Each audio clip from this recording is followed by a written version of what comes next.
지난 시간에 우리는 하나님 아버지께서 우리에게 아들을 내어주시는 그 사랑을 베푸사 우리를 영원한 하나님의 자녀로 삼아주셨고, 우리는 하나님의 자녀로 하나님 나라에 들어간다라고 하는 그러한 소망 안에서 우리의 구원자 되신 예수님의 깨끗하심과 같이 우리 자신을 깨끗하게 해야 하고 또 죄를 짓지 않기에 힘써야 함을 살펴보았습니다. 오늘 본문 역시 그 연장선상에 있습니다. 곧 우리가 하나님의 자녀라고 한다면 이 땅에서 계속해서 어떠한 삶을 살아야 하는지에 대해서 말해주고 있는 것이죠. 7절에 보면 사도 요한은 이 편지를 읽는 그리스도인들에게, 성도들에게 권면의 말을 하고 있습니다. 그것은 아무도 너희를 미혹하지 못하게 하라라고 하는 것입니다. 이 미혹이란 사전적 말을 살펴보면 무엇에 홀려 정신을 차리지 못하거나 정신이 헷갈려 갈팡질팡 헤매는 것을 말합니다. 그리고 미혹하다에 해당하는 이 헬라어는 플라오네인데, 우리가 일반적으로 미혹하다라고 하는 말보다는 조금 더 넓은 의미로 사용이 되어집니다. 그래서 안전이나 진리, 도덕에서부터 벗어나서 헤매는 것, 방황하는 것, 그 다음에 누군가가 속일 때 그러한 것에 속아 넘어가는 것, 넋을 잃는 것, 이런 의미를 가지고 있습니다. 그래서 아무도 너희를 미혹하지 못하게 하라라고 하는 이 의미는 아무도 너희를 홀려서 정신을 못 차리게 하거나 갈팡질팡 헤매게 하여 너희로 진리와 도덕에서 벗어나지 못하게 하라라고 하는 의미가 들어가 있다라고 할 수 있는 것이죠. 여기에는 신앙적인 측면과 교리적인 측면이 같이 들어가 있습니다. 교리적인 측면에서 잘못된 교리로 빠지지 말라고 하는 것이고, 도덕적인 측면에서 악의 길로 나아가지 말라는 것이죠. 그래서 이 권면은 3절의 주를 향하여 이 소망을 가진 자마다 그의 깨끗하심과 같이 자기를 깨끗하게 하느니라 라고 하는 말씀과 6절의 그 안에 거하는 자마다 범죄하지 아니하나니라고 하는 말씀과 일맥상통합니다. 왜냐하면 미혹된다라고 하는 것은 그 진리에서 벗어나는 것이고 도덕적인 삶에서 벗어나는 것이기 때문입니다. 한편 사도 요한이 아무도 너희를 미혹하지 못하게 하라라고 권면하는 것은 분명히 유혹하는 자가 있고 또 그 미혹에 넘어간 자가 매우 많다라는 것을 전제를 하고 있는 것이죠. 하나님의 자녀로서 이 땅에서 하늘의 소망과 예수 그리스도의 그 참 진리를 가지고 예수 그리스도의 깨끗하심과 같이 깨끗하게 살려고 하고 죄를 짓지 않고 살려고 하는 자에게는 유혹이 끝없이 존재합니다. 요한일서 2장 16절의 말씀처럼 이 세상에 있는 모든 것은 육신의 종욕과 안목의 종욕과 이생의 자랑으로서 이것들은 다 하나님께 속한 것이 아니죠. 그런데 우리는 하나님께 속한 자로서 이 하나님께 속하지 않은 이 세상 가운데 살아갑니다. 깨끗한 삶을 살려고 하고 죄짓지 않는 삶을 살려고 하고 진리 가운데 살아가려고 합니다. 하지만 세상에 있는 모든 것은 육신의 종욕이요 안목의 종욕이며 이생의 자랑이기 때문에 그러나 우리가 살려고 하는 그런 이상과 충돌할 수밖에 없는 것이죠. 현실은 이러한데 우리가 추구하는 이상은 그 현실과 다르기 때문에 당연히 갈등이 존재할 수밖에 없는 것입니다. 그리고 그 유혹에 쉽게 넘어갈 수밖에 없기 때문에 사도 요한은 아무도 너희를 미혹하지 못하게 하라라고 권면을 하고 있는 것이죠. 그런 점에서 우리를 유혹하는 자는 누구일까요? 사도 요한이 이 편지를 요한 1서를 서슬 당시의 이 미혹하는 자들은 영지주의자들이라고 할 수 있습니다. 조금 더 나간다면 거짓 선지자들 일반을 이야기하는 것이죠. 초대교회 당시에는 영지주의자들이 교회에 많이 들어와 있었습니다.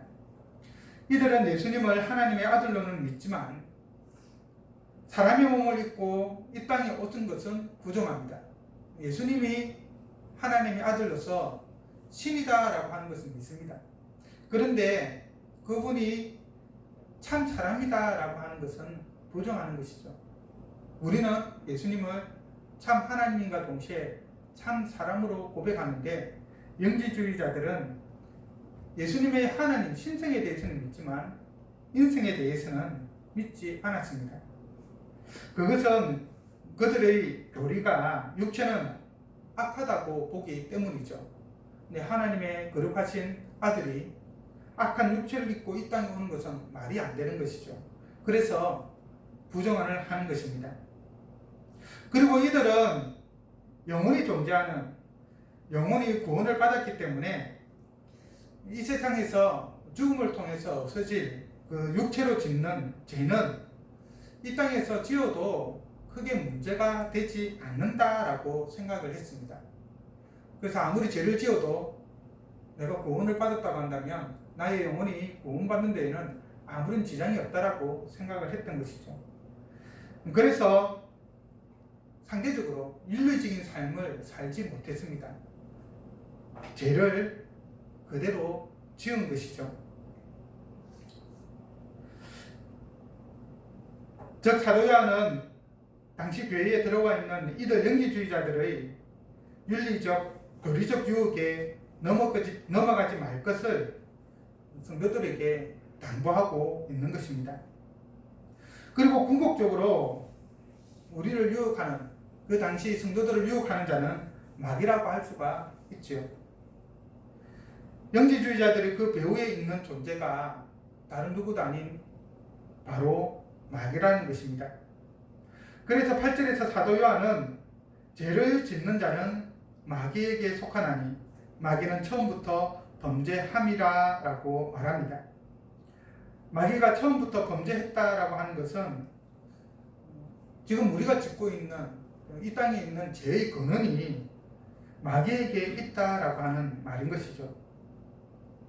마귀는 스스로 하나님과 같이 되려고 하는 그런 교만함 때문에 범죄를 했고, 아담과 하와를 유혹하여서 그들로 하나님의 명령, 곧 동산 중앙에 있는 선악을 알게 하는 나무의 열매는 먹지 말라, 먹는 날에는 반드시 죽으리라 라고 하는 그 하나님의 명령을 불순종하게 하여서 이 세상 가운데에 죄가 들어오게 한 장본인이죠.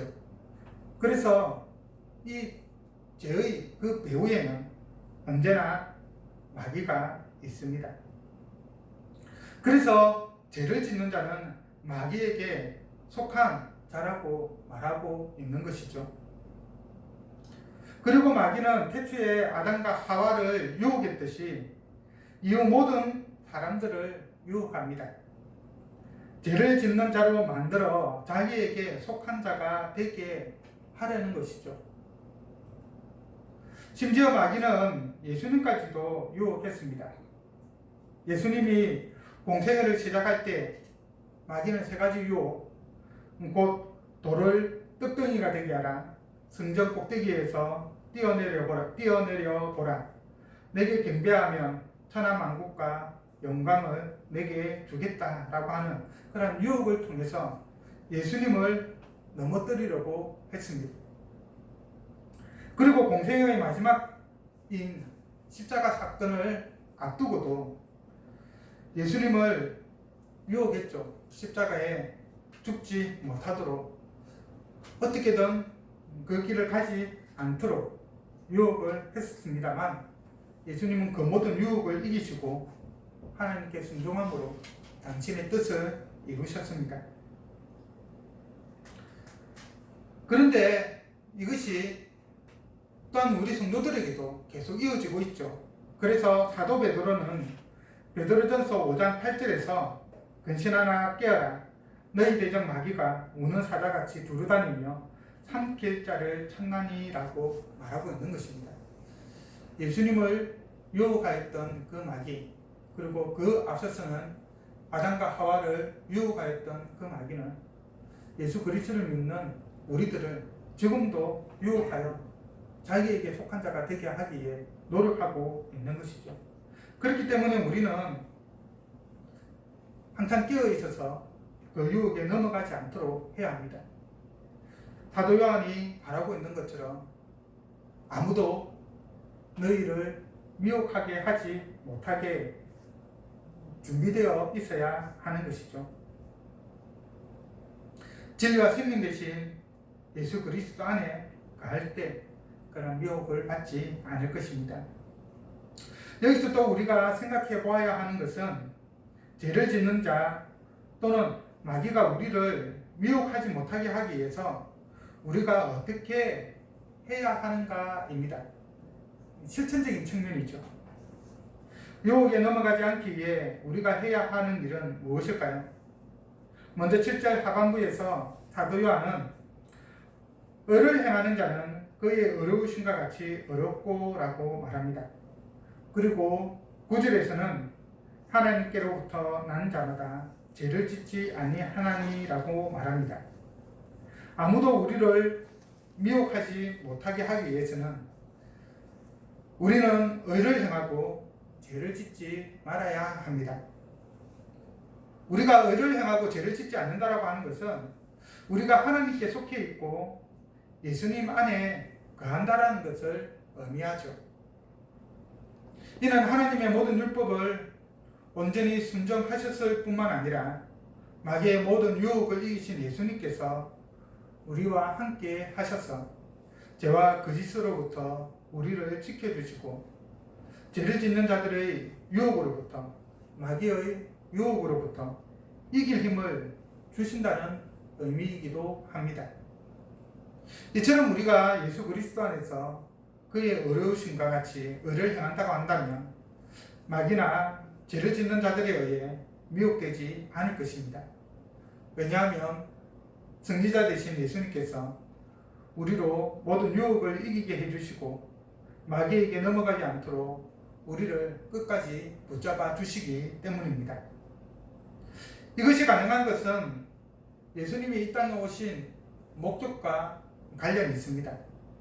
사도 요한은 8절 하반부에서 예수님이 오신 목적을 하나님의 아들이 나타나신 것은 마귀의 일을 멸하려 하심이라 라고 말합니다.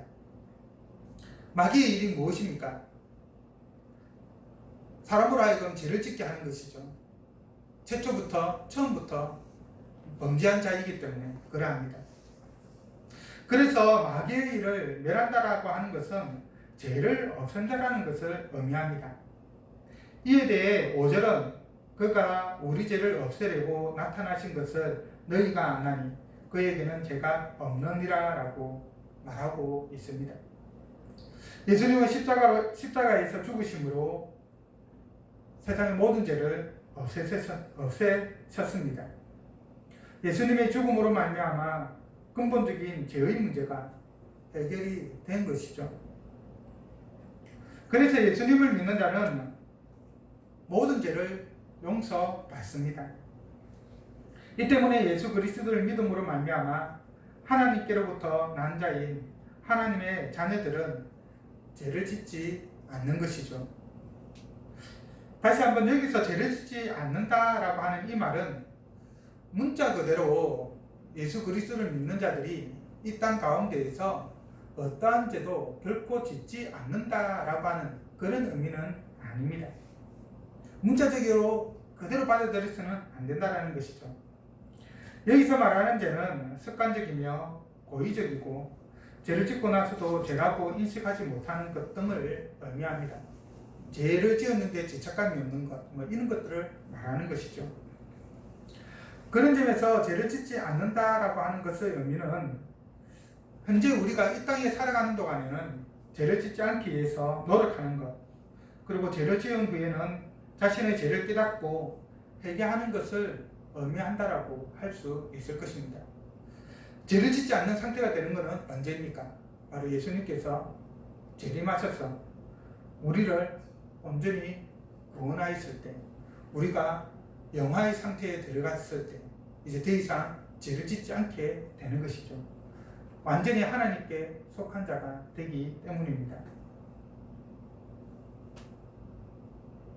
우리는 하나님의 자녀로 이 땅에서 살아가지만 이 땅에서는 여전히 죄를 짓습니다. 하지만 예수 그리스도의 십자가의 능력으로 항상 제사함을 받죠. 지은 죄를 가지고 예수님의 십자가를 힘입어 나아가면 그것을 보시고 하나님께서 우리의 죄를 용서해 주시는 것입니다. 그리고 그러한 가운데 예수님의 의를 힘입어 의를 행하는 것입니다. 이렇게 우리가 죄를 짓지 않고 의를 행할 수 있는 것은 우리 안에 하나님의 씨가 있기 때문입니다. 사도 요한은 9절에서 하나님께로부터 난 자마다 죄를 짓지 아니하나니 이는 하나님의 씨가 그의 속에 거함이요 라고 말합니다. 여기서 말하는 하나님의 씨란 다양하게 해석할 수 있을 것입니다. 어떤 분들은 성령이라고 말하기도 하고 하나님의 말씀이라고 말하기도 하고 등등등 이야기합니다. 하지만 저는 이 하나님의 씨가 하나님의 본성, 하나님의 성품으로 보는 것이 아마 가장 좋지 않을까 생각합니다. 즉 하나님의 본성인 하나님의 거룩함, 하나님의 어려우심, 하나님의 사랑, 하나님의 인내 등이 바로 우리 안에 아주 약하지만은 씨앗처럼 들어가 있다라는 것이죠. 이것이 우리 안에서 계속해서 자람으로써 이 씨가 이제 커지면은 우리가 죄 짓는 것이 실질적으로 죄 짓는 것이 줄어드는 것이고 작으면은 상대적으로 죄를 좀 많이 짓는 것이 되겠죠. 우리 안에는 여전히 제약된 본성도 여전히 남아 있습니다. 그래서 우리 안에는 이 하나님의 씨, 하나님의 본성과 우리의 제약된 본성이 다투게 되는 것이죠. 끊임없이 갈등을 합니다. 이 땅에 살아가는 동안에는 투쟁의 관계에 있는 것이죠. 이것이 하나님의 자녀와 마귀의 자녀의 근본적인 차이라고 할 수가 있습니다. 즉 마귀의 죄는 아무런 고민도 없이 그냥 죄를 짓는 것이죠. 모든 것에 있어 죄를 짓고 그 죄를 해결할 수 있는 방법 또한 없습니다. 그러나 하나님의 자녀는 비록 이 땅 가운데에서 죄를 짓는다 할지라도 그 죄를 해결받을 수 있는 어떤 예수 그리스도의 은혜가 있는 것이고 또한 죄를 짓지 않을 수 있는 그런 능력이 있는 것이죠. 왜냐하면 하나님의 씨가 우리 안에 있기 때문에 상대적으로 우리의 죄의 본성을 그것이 억누르기 때문입니다. 이러한 관계에 대해서 사도 요한은 10절에서 보면 이러므로 하나님의 자녀들과 마귀의 자녀들이 드러나나니 무릇 의를 행하지 아니하는 자나 또는 그 형제를 사랑하지 아니하는 자는 하나님께 속하지 아니하니라 라고 말합니다. 하나님의 자녀와 마귀의 자녀들의 근본적인 차이점은 하나님의 자녀들은 의를 행한다는 것이고 바로 예수 그리스도의 그 의를 따라서 어렵게 행하는 것이고 마귀의 자녀들은 의를 행하지 않는다는 것이죠. 하나님의 자녀는 하나님의 본성을 가지고 하나님의 씨가 그 안에 있기 때문에 의를 행할 수 있지만 마귀의 자녀는 하나님의 본성이 없기 때문에 처음부터 범죄한 마귀를 따라서 죄를 지을 수밖에 없는 것입니다. 의를 행하느냐 죄를 짓느냐 바로 이것이 하나님의 자녀와 마귀의 자녀를 구별하는 방법 중에 하나입니다. 오늘날 우리가 저 사람이 정말 하나님의 자녀인가 아니면 하나님의 자녀가 아닌가 라고 분별할 수 있는 하나의 기준이 그 사람이 정말로 의를 행하고 있느냐 아니면 악을 행하고 있느냐, 의를 행하지 않느냐, 그것이 될 수가 있다라는 말이죠. 그래서 우리는 이 땅 가운데서 하나님의 자녀로서 의를 행해야만 하는 것이죠. 의를 행하는 그 행위가 그래서 중요한 것입니다. 비록 그 의 자체가 우리를 구원하는 것은 아니지만 하나님의 자녀로 구원받은 우리는 의를 행해야만 하는 것이죠. 그것이 우리의 본성인 것입니다. 예수님은 마태복음 7장 15절과 16절에서 거짓 선지자들을 삼가라. 양의 옷을 입고 너희에게 나아오나 속에는 노랗지라는 일이라. 그들의 열매로 그들을 알지니 가시나무에서 포도를 또는 엉겅퀴에서 무화과를 따겠느냐라고 말씀하십니다. 의를 행하는 자는 하나님의 자녀이지만 죄를 짓는 자는 마귀의 자녀이죠. 그 본성은 바뀌지 않습니다. 그리고 그 본성에서 나오는 행동 역시 마찬가지입니다. 그러나 겉으로는 구별하기 참으로 힘들죠. 그것을 예수님은 22절과 23절에서 언뜻 보여줍니다. 그날에 많은 사람이 나더러 이르되 주여 주여 우리가 주의 이름으로 선지자 노릇하며 주의 이름으로 귀신을 쫓아내며 주의 이름으로 많은 권능을 행하지 아니하였나이까 하리니 그때에 내가 그들에게 밝히 말하되 내가 너희를 도무지 알지 못하니 불법을 행하는 자들아 내게서 떠나가라 하리라 라고 말씀하십니다. 불법을 행함에도 불구하고 예수님의 이름으로 선지자 노릇을 하고 또 많은 권능을 행합니다. 그렇게 그 모습만 보면 영락없는 하나님의 일꾼이죠. 참으로 하나님을 위해서 모든 일을 하는 것처럼 보입니다. 그런데 어떠합니까? 속으로는 불법을 행합니다. 참으로 하나님의 영광을 위하여서 행동하는 것이 아니라 하나님으로부터 받은 그 모든 힘과 능력을 자신의 영달을 추구하고 돈을 추구하고 이 세상의 것을 추구하는 데 사용하고 있는 것이죠. 정말 중요한 행위의 목적이 하나님께 있는 것이 아니라 이 땅 가운데 제약된 것에 있는 것입니다. 말과 행위가 다른 모습으로 드러나는 것이죠. 그래서 우리가 겉모습만 보면 속기가 쉽습니다. 그것을 우리가 지금 우리의 사회 안에서 지금 경험하고 있지 않습니까?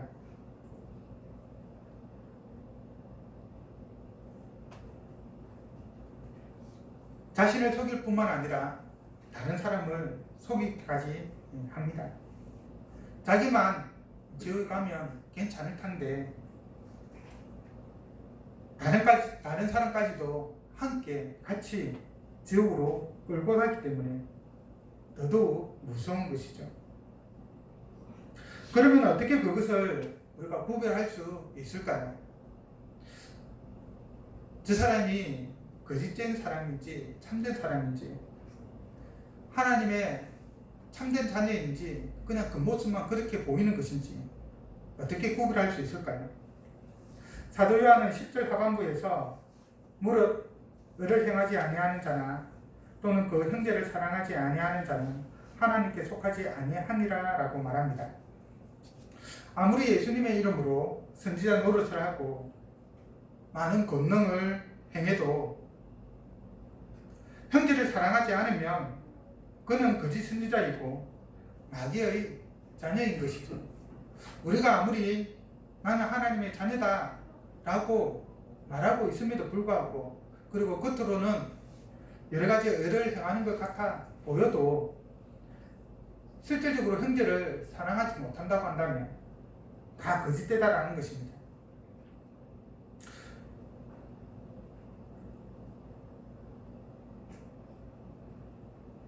왜냐하면 의를 행한다라고 하는 것은 다른 의미로 또한 형제를 사랑하는 것이기 때문인 것이죠. 그래서 우리의 어려운 행위 속에 형제에 대한 사랑의 그런 마음이 없다고 한다면 그 어려운 행위, 눈으로 보이는, 겉으로 보이는 그 어려운 행위는 어라고 할 수가 없는 것입니다. 뭐 다른 사람은 참 저 사람은 어렵다라고 평가할 수 있을지 모르겠지만 적어도 하나님은 그것을 어로 여기지 않는다라는 것이죠. 예수님은 그런 것과 속이 다른 자를 두고 마태복음 7장 23절에서 불법을 행하는 자라고 분명하게 말했습니다. 요한일서 3장 4절에 보면 죄를 짓는 자마다 불법을 행한다라고 말하고 있죠. 결국 의를 행한다고 하면서 형제를 사랑하지 않는 자는 불법을 행하는 자이고, 또한 불법을 행하는 자는 죄를 짓는 자이며, 죄를 짓는 자는 곧 마귀의 자녀가 되는 것이죠. 당연히 형제를 사랑하지 않는 자는 하나님께 속하지 않은 자입니다. 하나님께 속하지 않은 자이기 때문에 그 속에 하나님의 씨가 없고, 그 때문에 또한 하나님을 사랑하지 못하는 것이죠.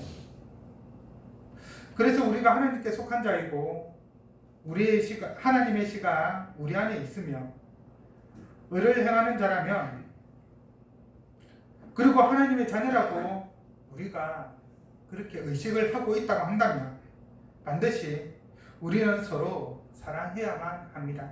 그래서 사도 요한은 11절에서 우리는 서로 사랑할지니라고 말하는 것입니다. 왜냐하면 하나님의 자녀라면 예수님께서 우리에게 주신 서로 사랑하라는 그 세 계명을 반드시 지켜야 하기 때문입니다.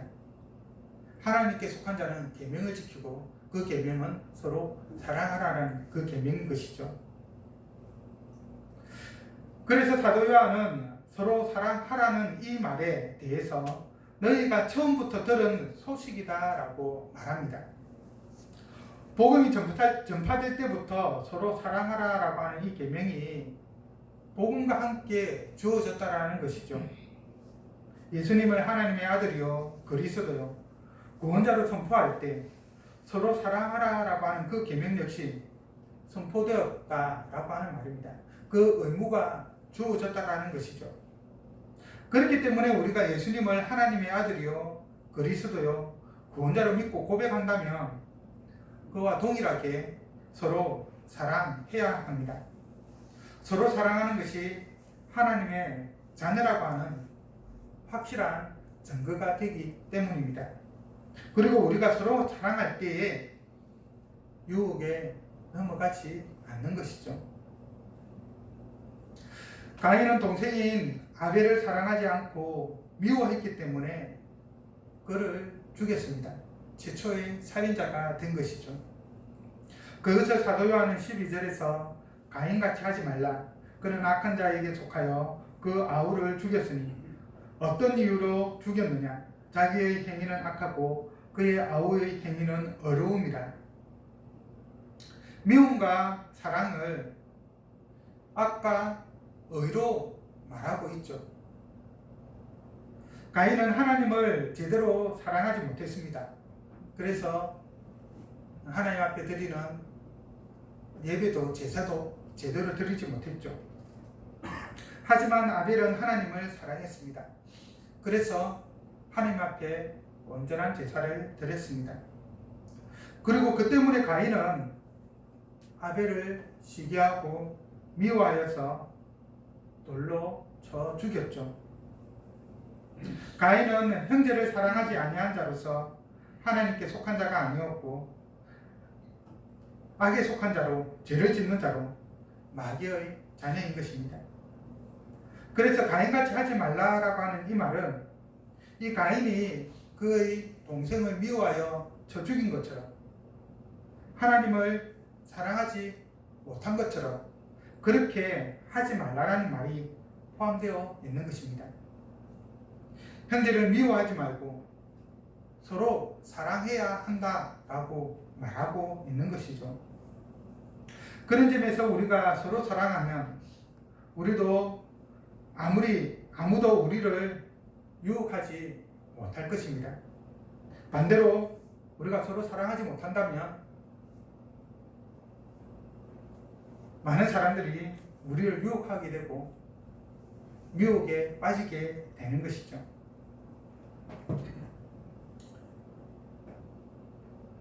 우리가 서로 사랑하지 못하면 유혹을 받아 불법을 행하게 되고 죄를 지음으로 멸망의 길로 나아가게 됩니다. 사랑하는 성도 여러분, 아무도 우리를 미혹하지 못하게 예수 그리스도의 의로우심을 따라서 의를 행하기를 바랍니다. 하나님께 속한 자로 형제를 사랑하기 원합니다. 이를 통해서 우리가 이 땅 가운데에서 마귀의 자녀가 아니라 하나님의 자녀임을, 마귀에게 속한 자가 아니라 하나님께 속한 자임을 널리 나타내고 있는 우리 모두가 되기를 바랍니다. 기도하겠습니다.